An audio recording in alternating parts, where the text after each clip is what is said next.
It's got a death curse.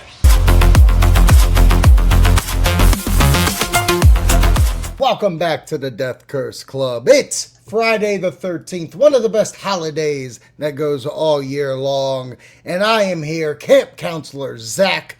Alongside with me is the cook to feed you all the slop, Jim. It always reminds me of watching Saturday the 14th on television as a kid. I mean, are you going to do it this year?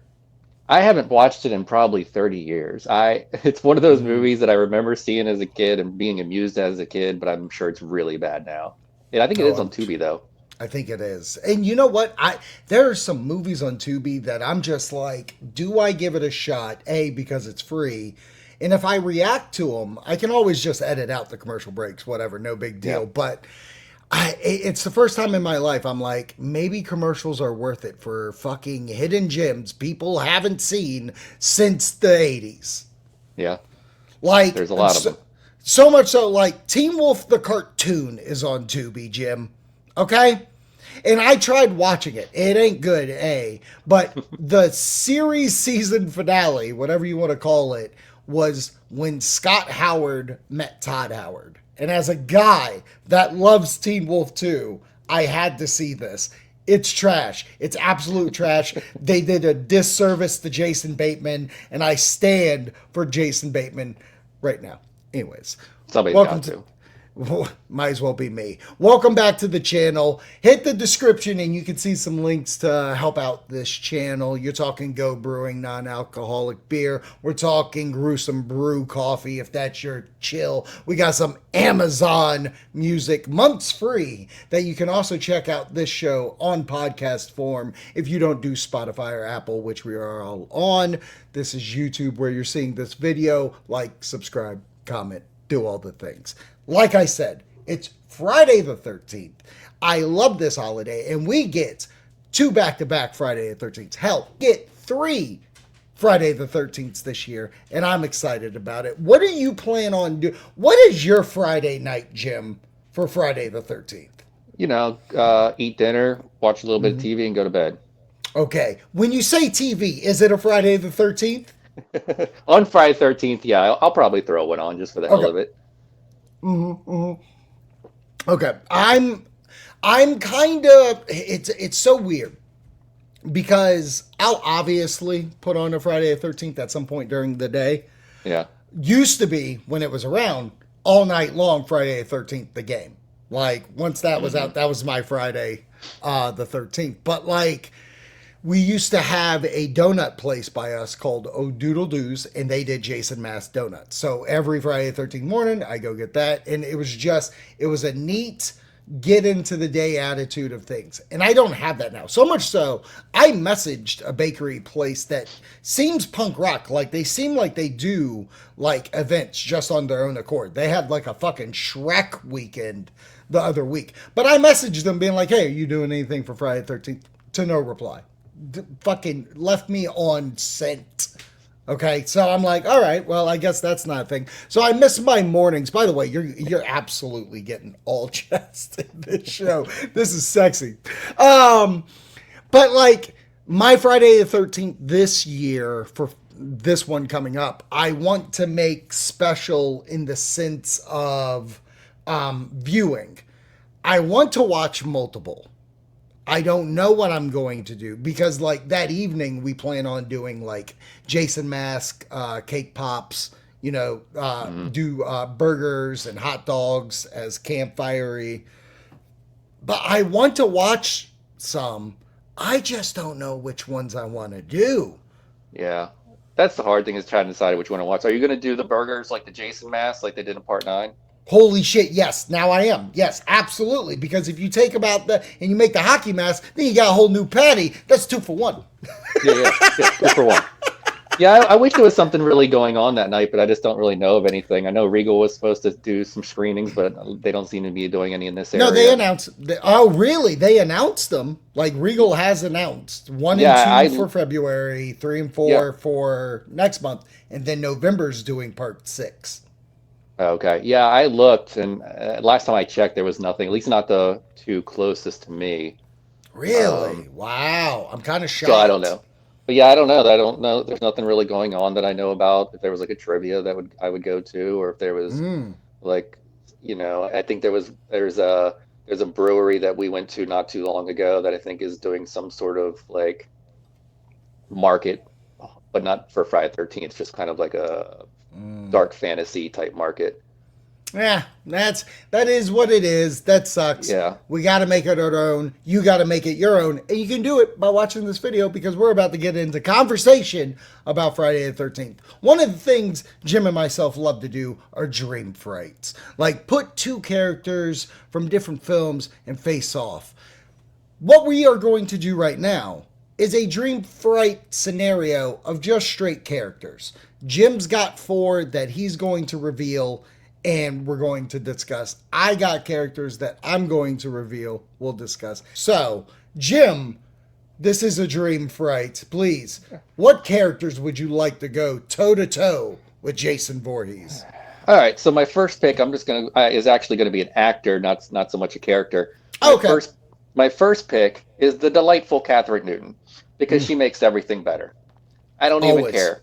I don't care who she is, who she's playing. Shove her in the movie. It's going to make the movie better. She would be a terrific final girl. Like, she's just the final girl in the movie. And what's kind of interesting about that pick for you, sorry to talk for it, but like, when I think of the movies that I've seen her in horror specifically, things like Abigail, Freaky, and like, I guess Freaky's the closest to the Jason Voorhees type. Mm-hmm. But I kind of look at her as like a Friday the 13th Part 2's Amy Steele.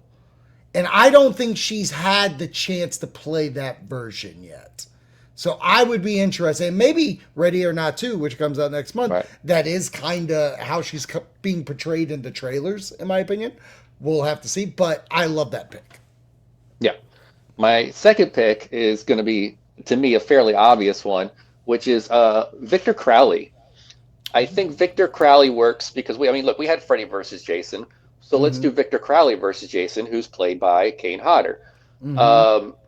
And I think it works because though they have a lot of similarity, especially in their background, they are all very different. Jason's more slow and methodical, where Victor Crowley has a lot more of a frenetic energy to him and is overly violent in his kills. So I just think from a clashing standpoint, you get that Godzilla versus King Kong feel.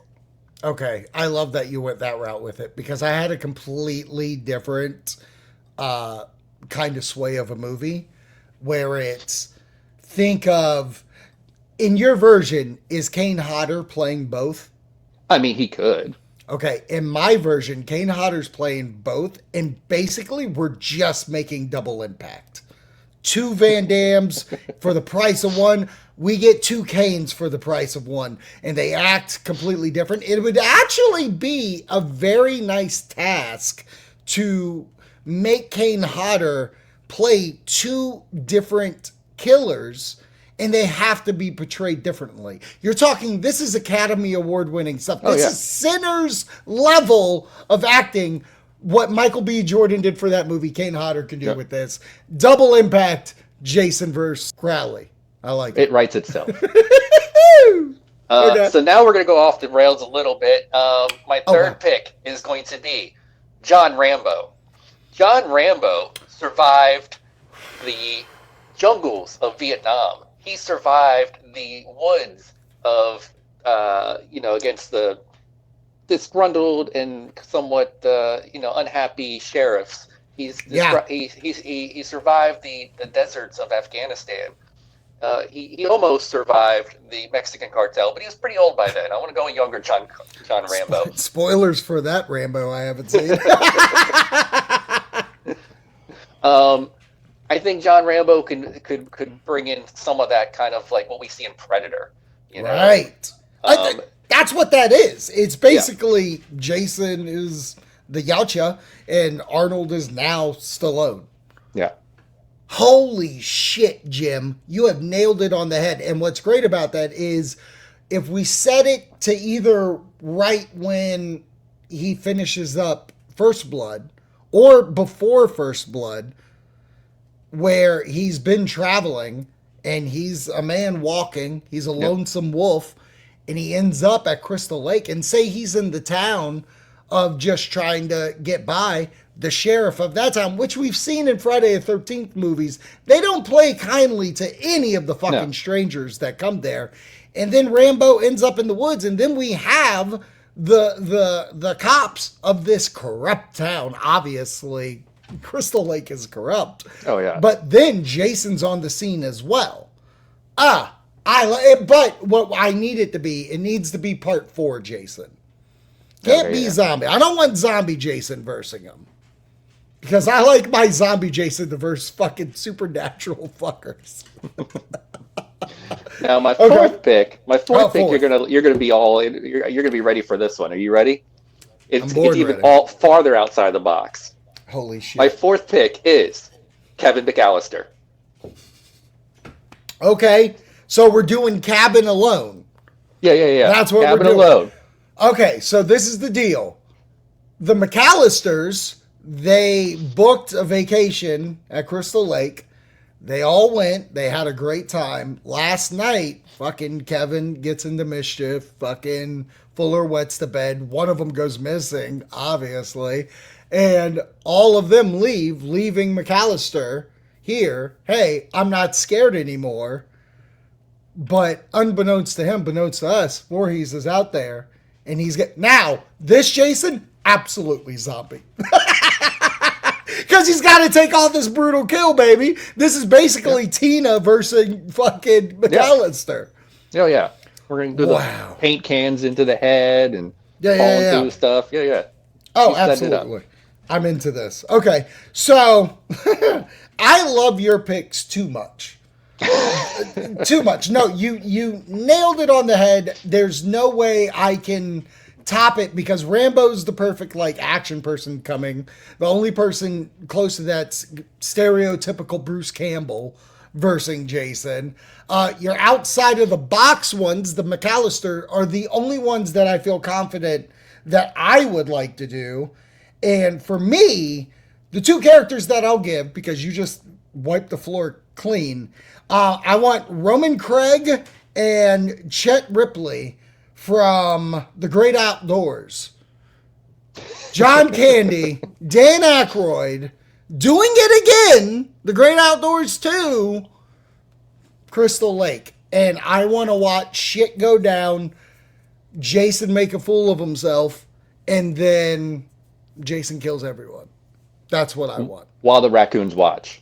While the raccoons watch, talking to each other. Yeah, Subtitles and all. Holy shit, big guy's here again. Because that movie's great, by the way. Oh, fantastic. And it would be perfect for this scenario. But that was my off the wall. Really, there's nothing better than the John Rambo and Catherine Newton picks that you have. So we're going to play where it lays. Perfect job, Jim.